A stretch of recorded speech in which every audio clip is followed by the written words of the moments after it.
ଆପଣଙ୍କର ସନ୍ତାନ ହେଉନାହିଁ କି ଯଦି ସନ୍ତାନ କ୍ଷେତ୍ରରେ ବାଧା ହେଉଛି ଏବଂ ସନ୍ତାନ ହେଇ ନଷ୍ଟ ହୋଇଯାଉଛି ତାହେଲେ ସନ୍ତାନ ପ୍ରାପ୍ତି ପାଇଁ କରନ୍ତୁ ଗୋଟିଏ ସରଳ ଉପାୟ।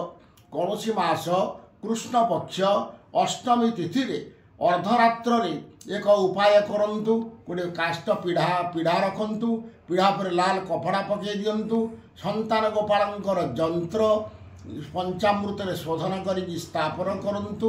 ତାକୁ ପଞ୍ଚୋପଚାରରେ ପୂଜା କରନ୍ତୁ। ଗନ୍ଧ ପୁଷ୍ପ ଧୂପ ଦୀପ ନୈବେଦ୍ୟ ଦେଇ ପୂଜା କରିସାରିଲା ପରେ ତାପରେ ଗୋଟିଏ ଡାଳିମ୍ବ ରଖନ୍ତୁ। ରଖିସାରିଲା ପରେ ସାଷ୍ଟାଙ୍ଗ ପ୍ରଣାମ କରନ୍ତୁ। ପ୍ରଣାମ କରିସାରି ଗୋଟିଏ ମନ୍ତ୍ର ଅଛି ତାକୁ ଜପ କରନ୍ତୁ। ଦେବକୀସୁତ ଗୋବିନ୍ଦ ବାସୁଦେବ ଜଗତପତେ ଦେହି ମେ ତନୟଂ କୃଷ୍ଣ ତ୍ୱାମହଂ ଶରଣଂ ଗତଃ। ଏହି ମନ୍ତ୍ରକୁ 21 ଥର ପାଠ କରନ୍ତୁ। ପାଠ କରିସାରିଲା ପରେ ଏହିପରି 21 ଦିନ ପର୍ଯ୍ୟନ୍ତ କ୍ରମାଗତ ହିସାବରେ ଏହି ମନ୍ତ୍ର 21 ଥର ଲେଖା ଜପ କରନ୍ତୁ। ଜପ ପରେ ଶେଷରେ ଗୋଟିଏ ହୋମ କରିବେ। ହୋମ ପରେ ବ୍ରାହ୍ମଣ ଭୋଜନ କରାଇବେ। ମନ୍ତ୍ର ପୁରସ୍କରଣ ହୋଇ ସିଦ୍ଧି ହୋଇଯିବ।